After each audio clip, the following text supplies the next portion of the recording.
नमस्कार, आप सुन रहे हैं गूंज 90.8 FM, आपकी अपनी आवाज में हूं आपके साथ आपकी अपनी आरजे कल्पना। शो है एक मुलाकात में हर बार लेकर आते हैं हम खास मेहमान, और आज के हमारे खास मेहमान हैं डॉक्टर मयंक जसवानी जी, न्यूरोसर्जन। सर, बहुत बहुत स्वागत है आपका गूंज में। Thank you very much. तो आज हम सर से बहुत सारी बातें जानने वाले हैं। जैसे कि हमें और आपको पता है, सोसाइटी में बहुत सारे मिथ हैं और वो इन मिथों को आज हम सर से क्लियर करने वाले हैं। सर, लेकिन ये बातें हम शुरू करें उससे पहले मैं जानना चाहूंगी, लाइफ में हम लोग कहीं ना कहीं से आगे बढ़ते हैं, कहीं ना कहीं से एक जर्नी की स्टार्ट करते हैं। सो बतौर डॉक्टर आपकी जर्नी कैसे शुरू हुई? बतौर डॉक्टर मेरी जर्नी इंदौर से स्टार्ट हुई। मैंने इंदौर से एमबीबीएस किया एमजीएम मेडिकल कॉलेज से 2011 में जी। 2011 से 2016 तक मैंने एमबीबीएस कंप्लीट किया। फिर 2016 से 2017 तक इंटर्नशिप करी। फिर हमने नीट एक क्वालिफाई किया। फिर हमने 2017 से 2020 तक एमएस किया जनरल सर्जरी में।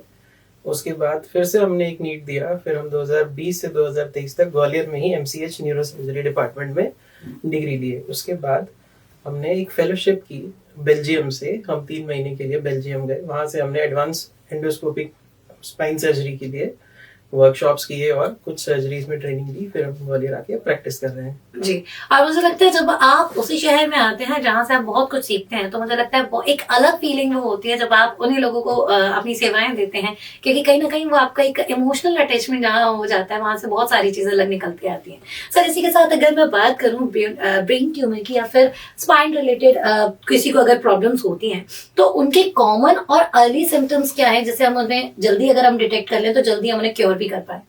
देखिए, ब्रेन और स्पाइन दोनों सिस्टम्स इंटरकनेक्टेड भी हैं और कुछ तरीके से अलग भी हैं। जैसे अगर अपन ब्रेन के किसी सिम्टम की बात करें या ब्रेन ट्यूमर या किसी भी ब्रेन रिलेटेड प्रॉब्लम्स में, तो उसमें मोस्ट कॉमन सिम्टम आता है हेडेक। सबसे ज़्यादा पेशेंट कंप्लेन करता है कि उसे सिर में दर्द हो रहा है, जो कि दर्द दवाई के साथ भी ठीक नहीं हो रहा, या कुछ दवाई से ठीक हो जाता है टेम्परेरीली, फिर वो होने लगता है, या वो बढ़ता जा रहा है, या ब्रेन की प्रॉब्लम्स जैसे नींद नहीं आना, कुछ ना कुछ सुनने में दिक्कत होना, या दिखने में दिक्कत होना, सुनने में एक कान से सुनाई ना देना, या आंखों से धुंधलापन, डबल दिखना, इन सब परेशानियों से अगर वो सिर दर्द जुड़ रहा है, तो इसमें अपन को ब्रेन के बारे में कुछ ना कुछ सोचना चाहिए और हमें कोई ना कोई इन्वेस्टिगेशन करा के उसको रूल आउट करना चाहिए जी। ऐसे ही अगर अपन देखें स्पाइन में, तो स्पाइन में मोस्ट कॉमन प्रॉब्लम आती है पेन। जैसे कि अगर अपर डॉर्सल या डॉर्सल स्पाइन में प्रॉब्लम है, मतलब छाती की तरफ की स्पाइन में प्रॉब्लम है, तो उसमें बैक पेन होगा। उसके बाद अगर सर्वाइकल में प्रॉब्लम है तो पेशेंट को चक्कर रहेंगे, हाथों में झुंडपन, चींटी चलना, थोड़ा बहुत हाथों में दर्द, ये सब कंप्लेंट्स रहेंगी। और अगर कमर में या लंबर स्पाइन में प्रॉब्लम होगी तो कमर दर्द, पैरों में सुन्नपन, इस तरीके की शिकायतें होंगी जी। तो मुझे लगता है छोटी छोटी जो सर ने बताया, अगर वो प्रॉब्लम्स अगर आपको कहीं भी ये सिम्टम्स अपनी बॉडी में दिखते हैं, डेफिनेटली खुद डॉक्टर ना बने, डॉक्टर से कंसल्ट जरूर करें। सर, इसी के साथ अगर मैं बात करूं, माइग्रेन आजकल लोगों में बहुत आम है और कई बार ये स्ट्रेस की वजह से होता है, कई बार अलग अलग रीजन हो सकते हैं। तो सर, मैं जानना चाहूंगी इनका रीजन क्या है और इनका सोल्यूशन क्या है? देखिए, माइग्रेन आजकल बहुत ज़्यादा बढ़ता जा रहा है। उसके कारण सबसे इम्पोर्टेंट उसका कारण है कि हमारी लाइफस्टाइल बहुत खराब होती जा रही है जी। पहले के ज़माने में लोग 10-11 मैक्सिमम सो जाते थे, सुबह 6-7 बजे तक उठते थे। अब अपन 10-11 तो सोचना ही छोड़ दीजिए, 1-2 बजे तक इंस्टाग्राम चलता है, फिर चैट होता है, फिर नींद आती है जी। फिर उसके बाद 10 बजे तक उठते हैं। तो हमारा लाइफस्टाइल खराब है, जंक फूड्स अपन ज़्यादा ले रहे हैं। मतलब ऐसा नहीं है कि हम नहीं कर रहे, हम खुद भी कर रहे हैं। अपन सब इस प्रॉब्लम को फेस कर रहे हैं, इसके कारण माइग्रेन बढ़ रहा है जी। तो मुझे लगता है छोटी छोटी, अगर आप, मुझे लगता है आधे से ज्यादा यूथ जो है वो शायद रात के 12 बजे के बाद उनकी नाइट होती है, और मुझे लगता है वो सारी अगर हम एक छोटी सी हैबिट अपनी लाइफस्टाइल में चेंज करेंगे तो देखेंगे एक बड़ा ड्रास्टिक चेंज हमें देखने को मिलेगा। सर, इसी के साथ अगर मैं बात करूं मोबाइल और स्क्रीन की, जो ऑलमोस्ट हम सभी कहीं ना कहीं इससे घिरे हुए हैं और पूरे दिन में शायद आधे से ज्यादा टाइम इसे हम यूज कर रहे हैं, तो ऐसे में इनके कोई लॉन्ग टर्म इफेक्ट जो बॉडी पर होते हो? लॉन्ग टर्म इफेक्ट्स ऐसे बहुत सारे हैं। सबसे पहले तो आपकी आंखों पे इफेक्ट पड़ेगा, डायरेक्ट इनडायरेक्ट इम्पैक्ट। अपन मोबाइल स्क्रीन आंखों से ही देख रहे हैं तो आंखों का नंबर, ये सारी परेशानियां। दूसरा, अपन प्रेशराइज रहते हैं कि हमारा कलीग यहाँ घूम रहा है, वहाँ घूम रहा है, तो हमें एक सोशल एंजाइटी रहती है कि वो मजे कर रहा है, हम नहीं कर रहे, भले ही वो फॉल्स हो, पर ये रहता जरूर है। थर्डली, अपन इतने अडिक्ट हैं कि एक दो बजे तक इंस्टाग्राम फेसबुक स्क्रॉल करते रहते हैं, भले ही कोई काम नहीं पर रील्स जरूर देखेंगे, तो जी। नींद, स्लीप डिस्टर्बेंसेस, ये सारी चीजें बहुत बहुत ज्यादा कॉमनली देखने को मिल रही है। सर इसी के साथ अगर मैं बात करूं, जैसे अभी हमने इस लाइफस्टाइल की बात की, लेकिन इससे तरह के कई बार ऐसा होता है सर कि जब एक सही लाइफस्टाइल आपकी होती है तो बहुत सारी चीजें आप प्रिवेंट कर पाते हैं। तो क्या ये न्यूरोलॉजिकल प्रॉब्लम्स में भी होता है कि अगर कोई इस तरीके की प्रॉब्लम है किसी के साथ, तो अगर वो अपनी लाइफस्टाइल में चेंजेस करे तो उसके इस तरीके की प्रॉब्लम से उसे फ्यूचर में सफर नहीं करना पड़ेगा? नहीं, बिल्कुल ऐसा है। अगर अपन अच्छी लाइफस्टाइल रखेंगे तो अपन को फ्यूचर की बहुत सारी प्रॉब्लम से छुटकारा मिल सकता है। डायबिटीज हुआ, एंजाइटी हुई, कॉन्फिडेंस प्रॉब्लम हुई, नींद हुआ, ये सारी चीजें अपन बहुत इजीली अपनी हैबिट में ला सकते हैं, पर हमें लाइफस्टाइल मॉडिफाई तो करना ही पड़ेगा। जी। एक आइडियल लाइफस्टाइल सर आप क्या मानते हैं, क्या रूटीन एक किसी व्यक्ति का होना चाहिए? आइडियल लाइफस्टाइल तो अब मुझे नहीं लगता है, मिथ ओनली। सही तो यही है कि अपन early to bed early to rise, जी। पर ये प्रैक्टिकली देखिए अब हो नहीं पाता। डेफिनेटली। बस लेकिन है तो यही सही, आप 9-10 बजे तक सो जाएं, सुबह 7-8 मैक्सिमम 7 बजे तक उठ जाएं और अपने काम में लग जाएं। जी। सर इसी के साथ अगर मैं जानना चाहूँ, जैसे आजकल रोड एक्सीडेंट बहुत होते हैं और दुर्घटनाएं सड़क पर बहुत आम होती जा रही हैं, तो कई बार रोड एक्सीडेंट में किसी को हेड इंजरी भी हो जाती है। तो अगर किसी के साथ इस तरीके की स्थिति बनती है तो, और किसी को हेड इंजरी हुई है, तो उसका पहला स्टेप उसका क्या होना चाहिए? सबसे पहले तो आप उस सिचुएशन को अवॉइड ना करें, जी। सबसे पहले तो उसको फेस करें। अगर आपसे एक्सीडेंट हुआ है या आपके पास एक्सीडेंट हुआ है, पहले तो उसकी हेल्प करें। हेल्प में आपको सबसे पहले तो ये देखना है कि जो एक्सीडेंट जिसका हुआ है वो कॉन्शियस है कि नहीं है। अगर वो कॉन्शियस है तो सबसे पहले तो उसको रोड के साइड बिठाइए और उससे थोड़ा इंटरेक्ट करिए कि वो ठीक है कि नहीं है, उसके हिसाब से स्टेप्स लीजिए। और अगर वो अनकॉन्शियस है तो सबसे पहले तो उसको लेटा के एक तरफ करवट करा दीजिए, ताकि मुंह में अगर कुछ वॉमिटस या कोई भी रोड का कुछ कचरा चला गया तो वो फेफड़े में ना जाए और उसका एयरवे ऑब्स्ट्रक्ट ना हो, मतलब उसकी सांस लेने की क्षमता ना हो। ऐसा होने के बाद जब वो लगे कि पेशेंट अब थोड़ा सेटल है तो तुरंत हेल्प लें और पेशेंट को हॉस्पिटल तक शिफ्ट करें। पर सबसे ज़रूरी है कि उसकी एयरवे को मेंटेन करें, उसके लिए आप उसको करवट कराएं। जी। सर इसी के साथ अगर मैं बात करूं सर, ब्रेन सर्जरीज की जब भी बात आती है, बहुत सारे मिथ सोसाइटी में होते हैं और इवन कई सारे ऐसे व्यक्ति जो होते हैं, ऐसे पेशेंट जो होते हैं जो ब्रेन ट्यूमर से सफर कर रहे होते हैं, बट कहीं ना कहीं वो सर्जरीज को अवॉइड करते हैं क्योंकि वो ना एक बड़ा रिस्क फैक्टर मानते हैं। तो आप सर क्या कहना चाहेंगे, इट्स अ मिथ कि या फिर ये रियलिटी है कि अगर आप ब्रेन ट्यूमर जैसी सर्जरीज कराते हैं तो आप एक बड़ा रिस्क लेते हैं? मैम, ये मिथ भी है और ये रियलिटी भी है। देखिए, अगर कोई ब्रेन ट्यूमर है तो वो ब्रेन के किसी न किसी पार्ट में ही है। जी। और ब्रेन एक ऐसा अपना ऑर्गन है जिसके हर पार्ट का कोई ना कोई स्पेसिफिक फंक्शन है। अगर किसी स्पेसिफिक फंक्शन वाले पार्ट में वो ट्यूमर हुआ है तो डेफिनेटली सर्जरी करते में हमें कुछ ना कुछ तो वो ब्रेन का पार्ट साथ में निकालना ही पड़ेगा, ताकि पेशेंट को फिर से वो ट्यूमर ना हो। और जो पार्ट ब्रेन का लॉस होगा तो वो फंक्शन तो उसका लॉस होना ही है। पर हमारे पास कोई ऑप्शन नहीं है। जैसे अगर कोई ब्रेन ट्यूमर किसी के दिमाग में है और हम सोचें कि सर्जरी ना करा के हम वो लॉस से बच जाएंगे, तो आप लॉस से जरूर बच जाओगे पर जान से ही चले जाओगे। जी। तो बेटर ये है कि आप सर्जरी को अवॉइड ना करें, ब्रेव बने और उसका ट्रीटमेंट लें। जी। और मुझे लगता है कई बार जो छोटी छोटी चीजें हम और आप अवॉइड कर देते हैं वो अवॉइड नहीं करना है, क्योंकि ये छोटी छोटी बातें कब आपको इन फ्यूचर एक बड़ा डिफिकल्ट टास्क दे दे आपकी लाइफ का, वो शायद आप कभी नहीं समझ पाएंगे। तो हमेशा हर बार कहती है कल्पना, खुद डॉक्टर नहीं बने, हमेशा डॉक्टर की सलाह जरूर लें। सर इसी के साथ अगर मैं बात करूं, कई बार बहुत सारे लोगों को हेडेक जब होता है तो उसके साथ सबके अपने अपने कॉन्सेप्ट स्टार्ट हो जाते हैं। जैसे 4 लोग बहुत इंपॉर्टेंट रोल प्ले करते हैं हमारी सोसाइटी में, और 4 लोगों के कंसर्न बड़े आते हैं कि 4 लोगों ने इसने ये कहा है हेडेक हो रहा है तो आप ये कर लीजिए, ये कर लीजिए। और कई बार एमआरआई की भी जरूरत पड़ती है।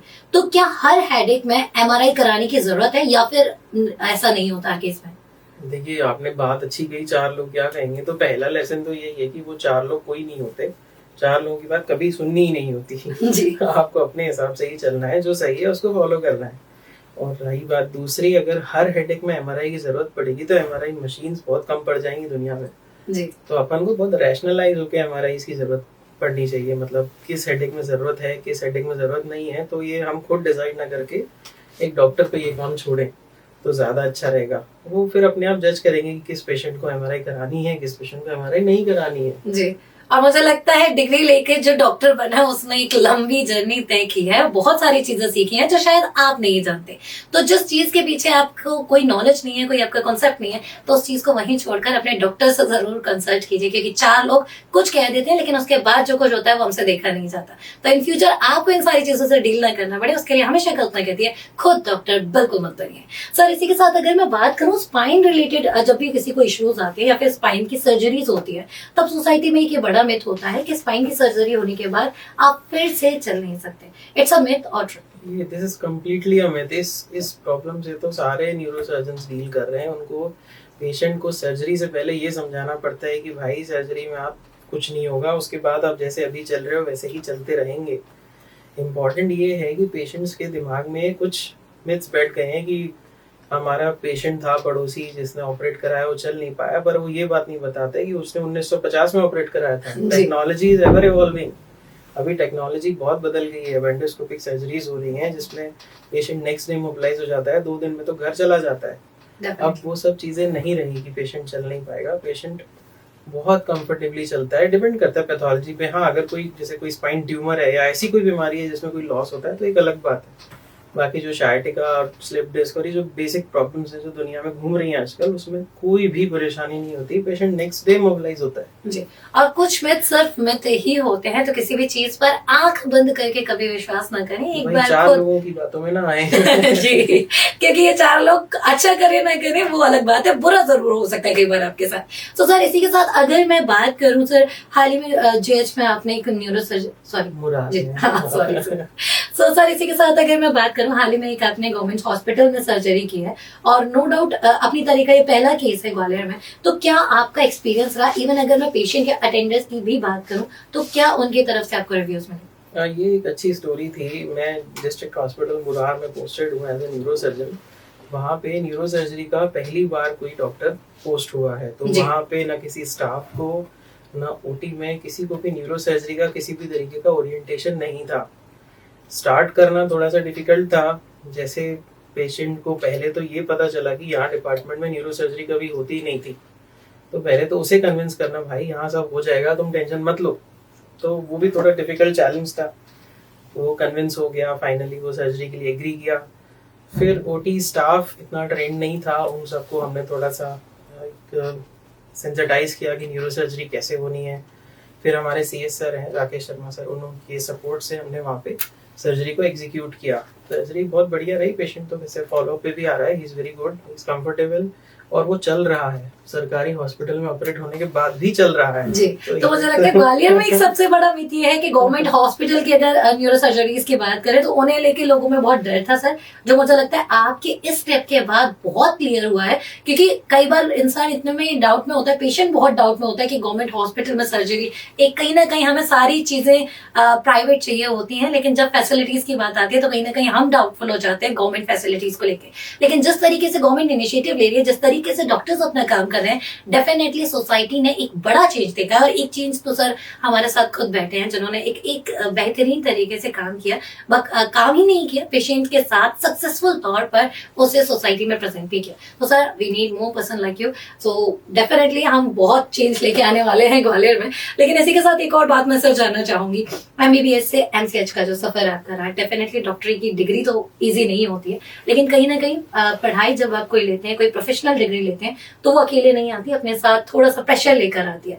और स्पेशली तब जब आप यंग एज में होते हैं, जब आपको बहुत सारी चीजें करनी होती हैं, तो आप वो प्रेशर कैसे आपने डील किया और क्या आपका एक्सपीरियंस, क्या आपने उस जर्नी से सीखा?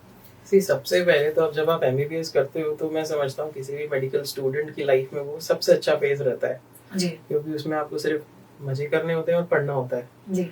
ज़्यादा कुछ मेडिकल और क्लिनिक्स नहीं रहती अपार्ट फ्रॉम इंटर्नशिप। लेकिन जैसे आप स्टेप इन करते हो जनरल सर्जरी या एमएसएमडी की तरफ, उसके बाद आपके रियल लाइफ चैलेंजेस स्टार्ट होते हैं।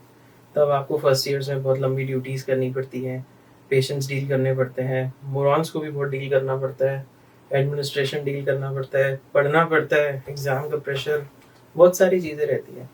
लेकिन अच्छा है, मज़ा आता है ये सब चीज़ें करने में। जब फाइनली ख़त्म होती है, जब आप वो देखते हो कि आपकी एक रात नहीं सोने से एक पेशेंट की जान बच गई, तो वो बहुत अच्छी फीलिंग देता है। डेफिनेटली। और बहुत सारी चीजें हैं जब हम किसी भी चीज की प्रिपरेशन करते हैं या फिर हम किसी जर्नी में होते हैं तब हम फील करते हैं, बट जब आप उसका आउटपुट देखते हैं, जब आप दूर से अपनी उस जर्नी को देखते हैं तो आपको सारी चीजें वर्थ इट लगती है। क्योंकि सिर्फ एक किसी के चेहरे पर मुस्कान आपकी वजह से अगर आ जाए तो मुझे लगता है सारी चीजें, जहां जितनी हर्डल्स आपके होते हैं, जितने प्रेशर आपने फील किए हैं, जितनी एंजाइटी, जितने डिप्रेशन इवन आप कहीं अगर रहे हैं, तो वो सारी चीजें कहीं ना कहीं लाइफ में वर्थ इट लगती है। तो उस एक सक्सेस के लिए, उस एक मोमेंट के लिए अगर आप भी कोई काम कर रहे हैं, करते रहिए, आगे बढ़ते रहिए। एक ना एक दिन आपका भी ऐसा जरूर आएगा जब आपको अपने उस काम पर गर्व होगा। Thank you so much sir for your precious time. आज हमने आपसे बहुत सारी बातें की, बहुत सारी बातें जानी। आपका बहुत बहुत धन्यवाद, बहुत बहुत आभार। Thank you so much. So Gwalior rights, ये था एक मुलाकात में आज का सफर। अगले हफ्ते फिर होगी आपसे मुलाकात एक नए मेहमान के साथ। तब तक आप कहीं मत जाइए, सुनते रहिए मेरी यानी कल्पना के साथ गूंज 90.8 FM, आपकी अपनी आवाज।